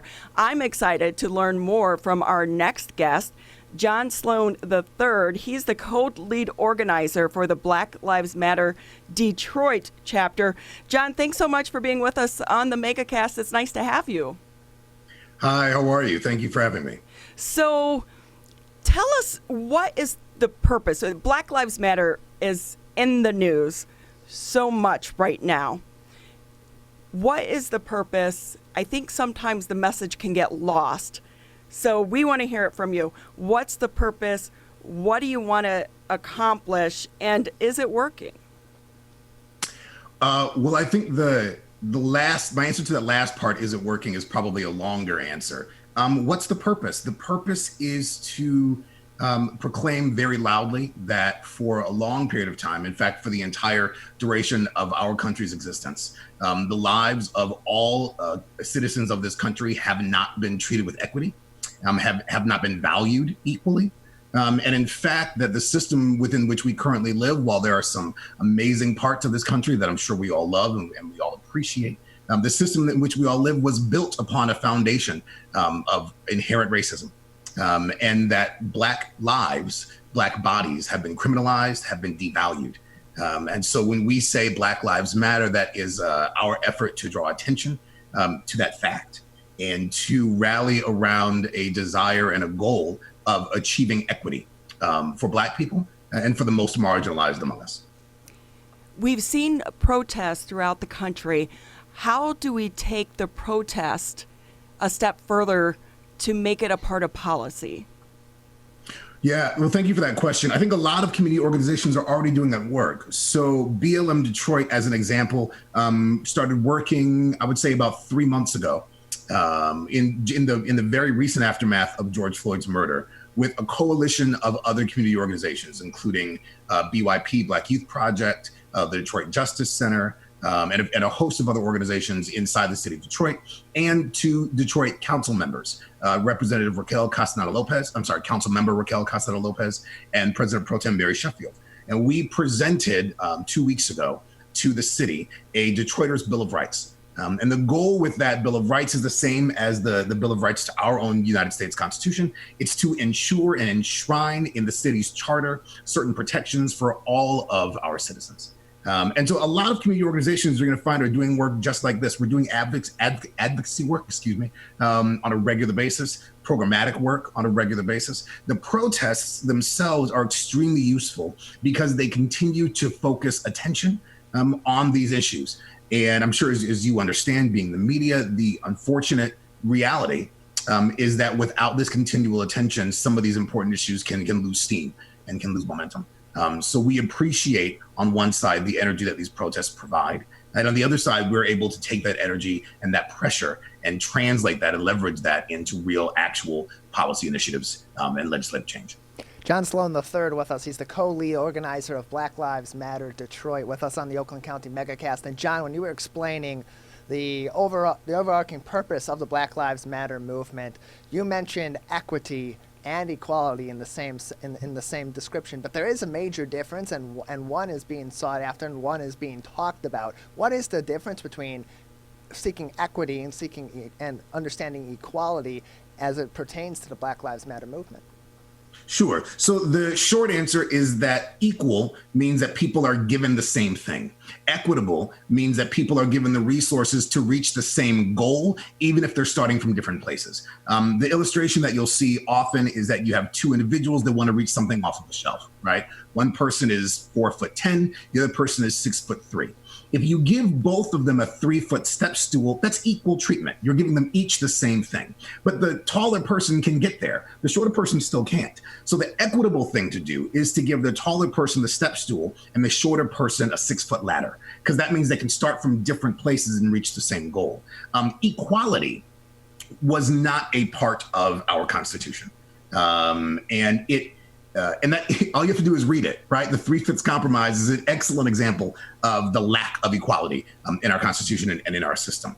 Equity is what we need as a result of that inherent lack of equality in the beginning. Because what's happened is as time has gone on, that line has grown, the gap has grown. And you can talk about that when it comes to issues of race, gender equity, sexual orientation, when you talk about issues of classism. All those things become really important in understanding the real intersectionality of systemic bias and how all these forces continue to oppress the most marginalized people that live at those intersections. We are speaking with John Sloan III. You are the co-leader, organizer of the Black Lives Matter Detroit. We've seen a lot of protests. And Detroit, you've actually had a lot of peaceful protests, but we've seen throughout the country where they turn violent, looting, stealing. I know that a lot of law enforcement is saying that it's people coming in to like your organization that aren't a part of your organization trying to stir up trouble, and they're behind some of these issues that's been going on. How do you watch who is in your protest? I mean, you really can't. I would imagine it's hard to tell if someone is a part of your movement or not, or just there to cause trouble. And do you think it's taking away from your message? So there's an underlying premise to your question that I want to respond to before I get to the end of your question, which is that a lot of the violence that we have seen in these protest actions, obviously I haven't been to every single protest action across the country, right? So I can only speak to ones with which I have a close knowledge or have friends or colleagues and comrades that have been at those actions. But a lot of that violence comes about because of the energy with which protesters are being met by police forces. And you could see some of that happen in Detroit with protesters being met with riot gear and rubber bullets and tear gas without a precipitation of violence in advance. And so I just want to be clear that a lot of the violence that you're seeing comes from both sides, if I'm being blunt and honest about it. But you're right. There have been interlopers that have made their efforts to insinuate themselves into different chapters of other organizations, whether it's with BLM Detroit or Detroit Will Breathe, which is another great organization here in the city, or with other organizations and other chapters of BLM across the country. I think generally speaking, as somebody that's done protest actions, that's worked in different capacities as an organizer and as an activist, you can understand pretty quickly whether or not somebody is there for pure intentions or not, right? And you can, the more you interact with somebody and the more you get out in the streets and the more you focus on doing the work, the easier it is to understand who's there just to kind of cause some chaos and who is there to be an active and integral part of progression. And in those moments, it's incumbent upon all of us to stay aware. And what you'll notice, so I'm being really clear, the official chapter of Black Lives Matter Detroit has not organized any of the protests that you have seen in Detroit since George Floyd's murder. That is not to say we have not endorsed them or participated in them, but we've been very acutely aware of the effects of COVID on the Black and brown communities, especially in Detroit. And so we've been opting for virtual events and programmatic action instead of direct action. That being said, we have been out and we have seen how these actions and these marches have taken place. And generally speaking, you see a lot of the same people, a lot of the same organizers and activists that are out there. And it's easier for us, I think, when you're in the middle of it, to be able to spot those interlopers, those individuals that are really just out there to discredit and cause chaos. I'm an advocate for Detroit. I worked in the city closely for years. One of the things that I've heard from some Detroiters that I know is that they feel like some of the protesters are coming from outside of the city. They're from the suburbs. They don't really know or understand their day-to-day life and what they're facing, and they're not being brought into the conversation. Do you want the people who are from the suburbs, should they be interacting more with Detroiters to help understand so that you can move your movement forward and actually you're there to help the people of the city?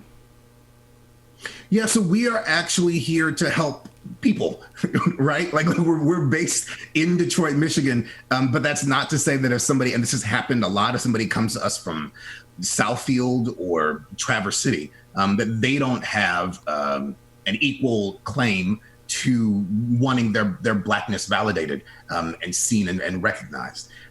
Metro Detroit, Southeastern Michigan in specific, we're an interesting area, right? Like I traveled a lot in the first part of my life, in my 20s and in my career, and the segregation that exists in Wayne, Oakland, Macomb counties, and the frequency with which people cross those county lines, I think, creates an interesting dynamic in southeastern Michigan. Detroiters, at the end of the day, should be in charge of Detroit, should be in charge of their fate, of their policy initiatives, of their legislature, of their budget. Participatory budgeting is something that we're really advocating for, as an example. That does not mean, however, that somebody from Southfield or Farmington or Troy cannot be a part of the conversation. But it's all about, it's about how you enter into that conversation and the presence with which you mind yourself as you're entering into somebody else's community, and understanding that all of these are individual communities, right?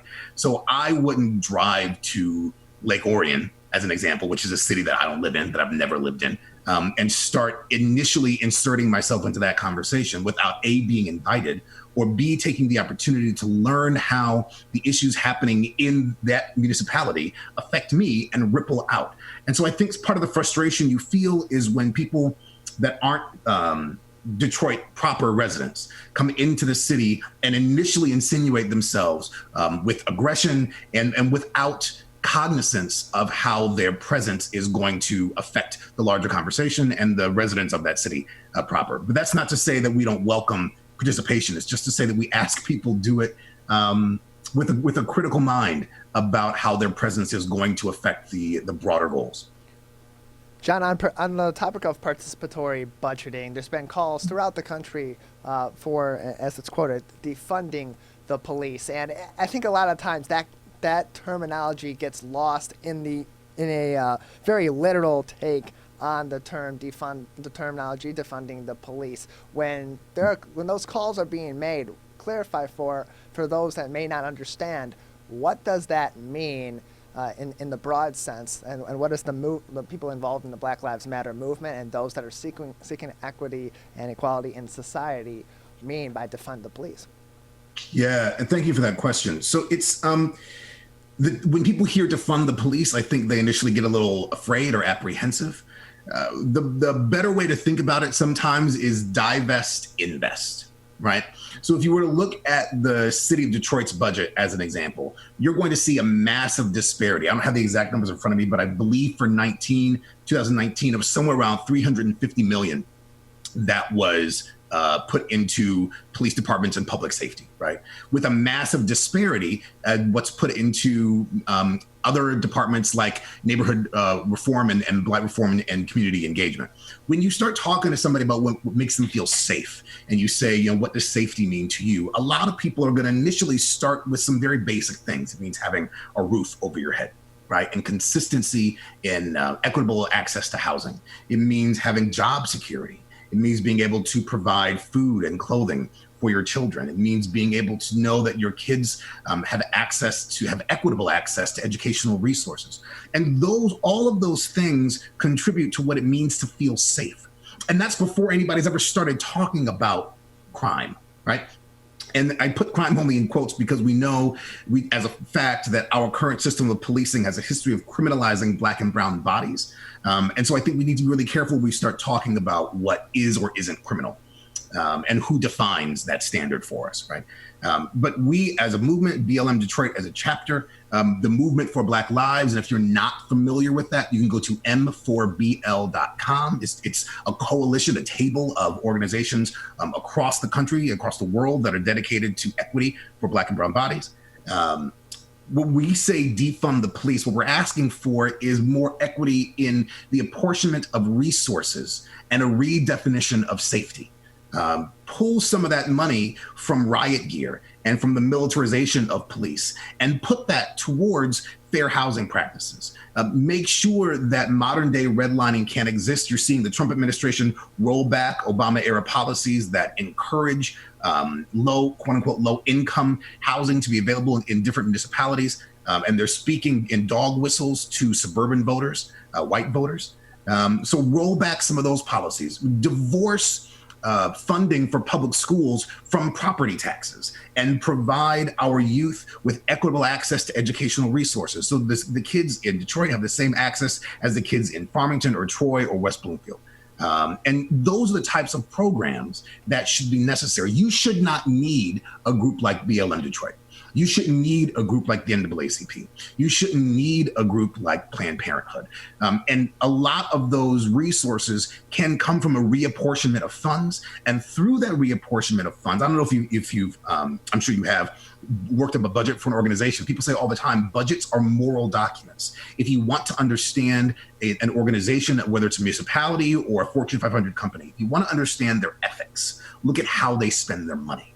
And if you look at how we spend our money as a city, as a county, as a state, then you're going to come away with, in my estimation at least, a pretty dismal understanding of where our ethics lie. We're speaking with John Sloan. He's the co-lead organizer, Black Lives Matter Detroit. Engaging conversation, fascinating conversation. I'm so glad we have you on.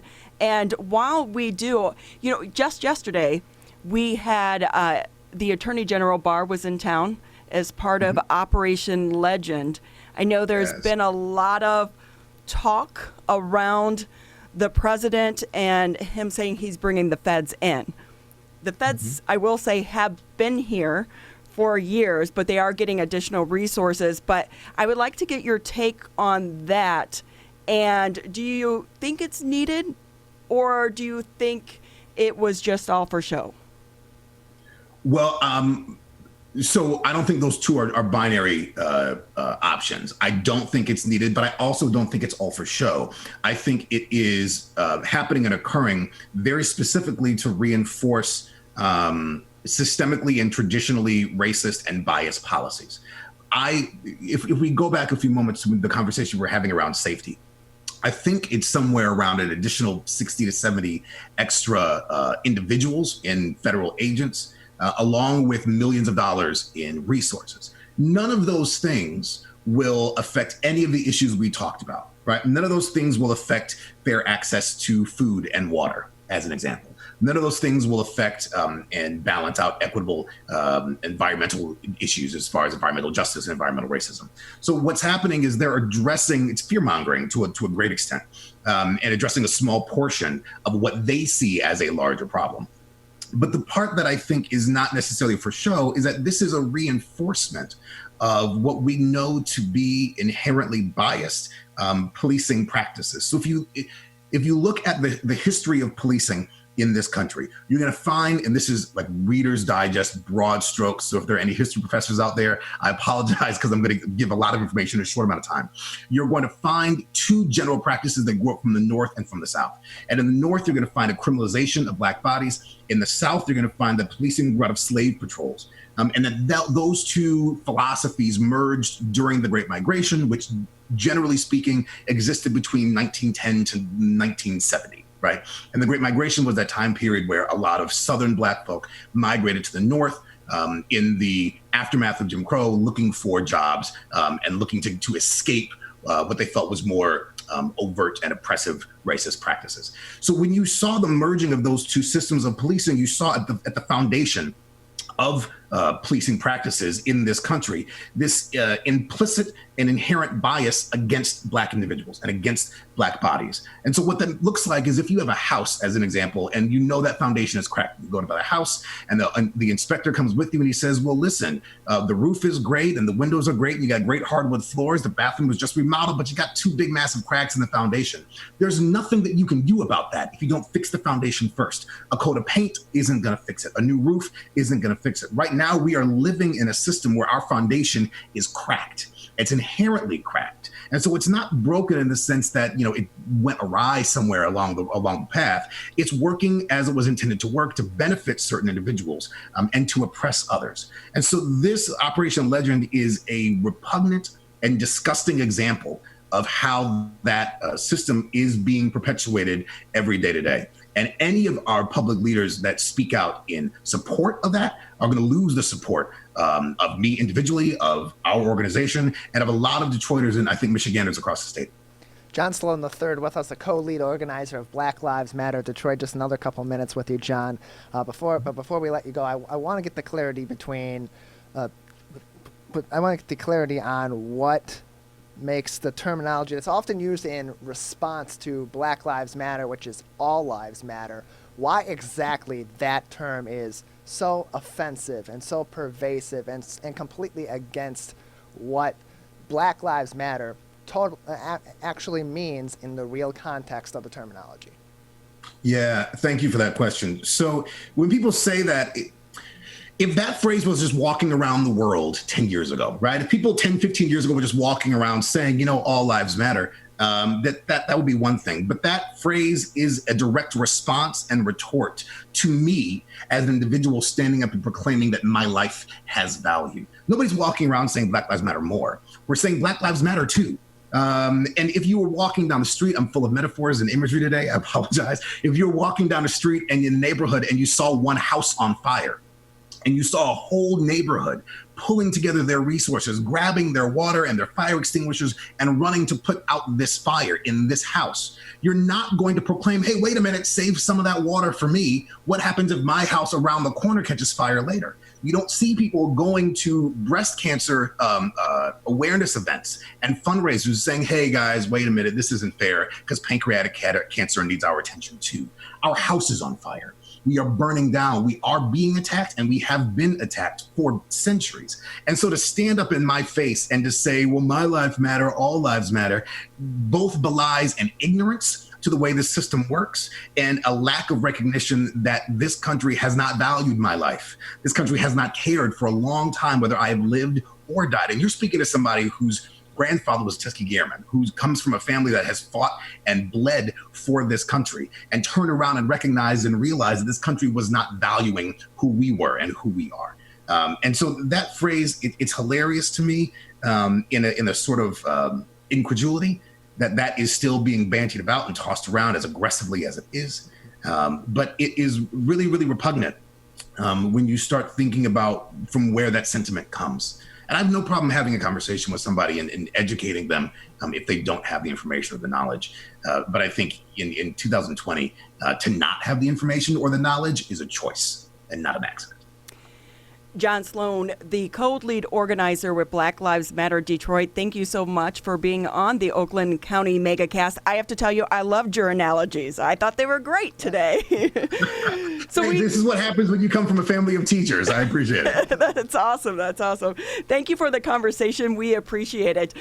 We are going to take a quick break. We are running a little bit behind, but when we come back, we are going to go and talk about how this is impacting some of our communities from an economic standpoint. So we'll take a quick break here on the Oakland County Megacast, and while we work on getting our next guest in the meantime, but you are listening to and watching the Megacast on Civic Center TV. Hi, my name is Kurt Lawson, and I'm the Public Information Officer for West Bloomfield Township.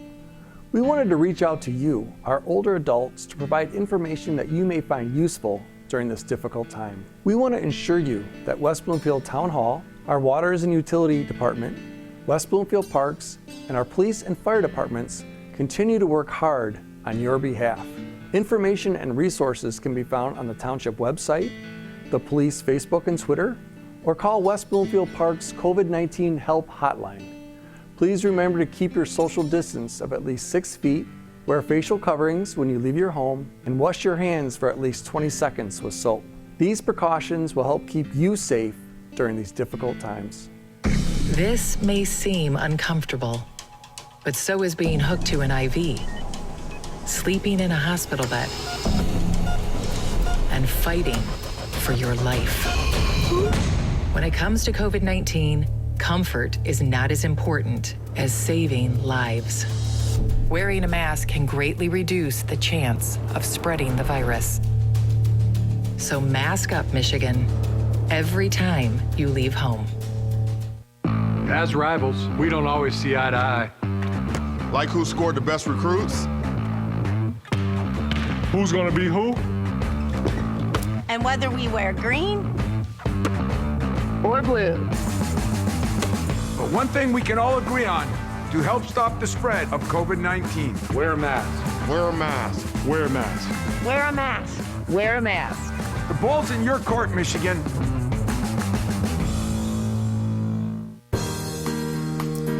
Welcome back to the Oakland County Megacast. I'm Ronnie Dahl alongside Tyler Keep, where every day from 10 a.m. to noon, Monday through Friday, we bring you live interviews from people throughout Oakland County and the state of Michigan talking about COVID-19, the pandemic, and surviving it.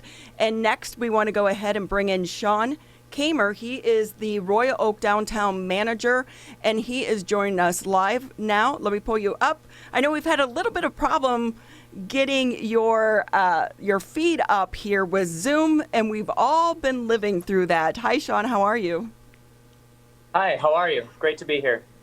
Have you become somewhat of a Zoom expert during all of this? Yeah, I speak multiple language now with Zoom and GoToMeeting and Microsoft Teams. I've tried them all at this point. Yeah. So give us a little update. How are things going in the downtown area? I think our downtown is really hanging on. I think right now we're definitely proving how resilient downtown Royal Oak really is. Our Downtown Development Authority, who I work for, I'm the downtown manager, has launched a number of initiatives to help downtown businesses and get people back into downtown to engage with their favorite businesses, all while respecting the public health guidelines. Talk about some of those initiatives. I know that in the summer months, we are seeing a lot more people get out, take advantage of the nice weather.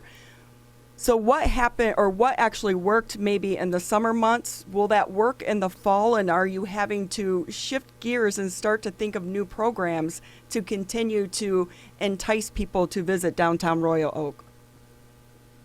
Oh, that's a great question. Given the season, it's a lot safer for patrons to come down and dine outside. So one of the things that the city of Royal Oak did was they began a new permit program that allowed restaurants and retailers to expand their operations outside. They could go out onto the sidewalks, out even into the on-street parking lanes, and we're seeing that all over downtown. There's businesses like Oak City Grill, Bar Louie, Luigi's, Cafe Muse. They've all moved outdoor seating into the on-street parking lanes, and we're seeing people setting up tents, setting up traditional patios out there. So we're seeing a lot of people come down and enjoy dining very safely. So the weather's perfect for that kind of activity right now. So the question is, what happens when the weather gets a little colder? So right now we're exploring options on what kinds of initiatives that we can do to help continue a lot of this activity into some of the colder months. So some of our DDA committees are hard at work trying to brainstorm new policies and things that might work for some businesses. Have you seen some businesses close, or are they still hanging on? No doubt we've seen some close. When this first began and we saw that there was going to be a shutdown, which meant limited to zero revenue for a lot of these businesses, they still had rent to pay in many cases. They still had employees they needed to pay. They had to replace their inventory. So we were dealing with a situation in which we had a lot of businesses continue on with expenses that they couldn't quite shake, but they didn't have the revenue coming in to be able to cover those. So we did lose a few businesses. I'm sad to say, we within a few weeks into the shutdown, there were some businesses that were just hanging on, and the pandemic was really the last straw. You may have read about Hopcat there on 5th Street closing. We lost another anchor restaurant, Town Tavern, a few others too. Some haven't reopened when restaurants were permitted to reopen the dine-in seating again. But I think in terms of looking at it comparatively, we've fared better than some of our neighbors in some other cities throughout the country. A lot of cities all over the country are dealing with this same problem. And I think some of the initiatives that the DDA had launched really helped a lot of our businesses get through this. So we saw much lower numbers of closures than what we were expecting.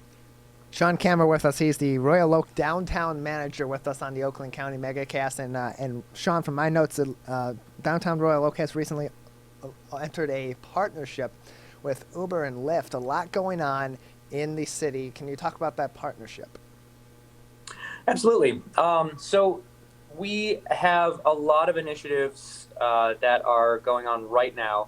It's all under the umbrella of what we're calling Rebound Royal Oak. So that included grants to businesses, that included gift cards to these businesses that we gave out to people throughout the region. And another thing was free parking in all of the structures. If you come down, you don't have to pay to park. You park inside a garage. And then one of the other things that we launched very recently was a partnership with Lyft, in which if you are using ride-sharing services to come into downtown Royal Oak, the Royal Oak DDA will cover up to $10 of your ride coming into downtown, and then your ride home if you're leaving downtown. So if you did a round trip with Lyft, we'd cover up to $20 of your transportation. So you get that by using the code GO2, the number 2, RO, as the promotion code. If you have a Lyft account, you'd enter that in, and you'd be able to use this code up to 10 times per month. That's a great program. I will say my favorite thing to do in Royal Oak is to go to the farmers market, but the construction right now makes it a bit of a headache. What is the status of that? When is it going to wrap up, and has it been delayed because of everything that's going on? That's actually a really good question. I'm sitting here in the epicenter of the construction right now. We are moving into our brand new City Hall building as we speak. So as I'm talking to you, if you see drywall dust coming down, this building is actually brand new. We've moved into the new City Hall. The police station is still under construction. We're expecting that to open early this fall. We have the Henry Ford Medical Center that's set to open again later this fall. There was some delays because of COVID. Construction workers weren't permitted to conduct any work for a period of time there. We have our new parking structure up and running, which is very near the farmers market. So if you are cruising around the farmers market looking for a place to park, we have a parking structure right next to the library. You can park for free. So that, I think, helps alleviate some headaches. We talked a little bit about the restaurants. What about some of the businesses? Because I think one of the things that people like about Royal Oak is you have so many unique shops and places to go. Have they survived? Have some of them closed? Or if they are open, are the hours shortened? Yes, we're dealing with COVID hours. So we have businesses that have transitioned to appointment-only hours. That works for their business model. We have some amended hours for some of our other businesses. They've shortened it. They close a lot earlier. They open a little bit later. They might be closed on Tuesdays now instead of just Mondays, which is probably one of our slower days of the week.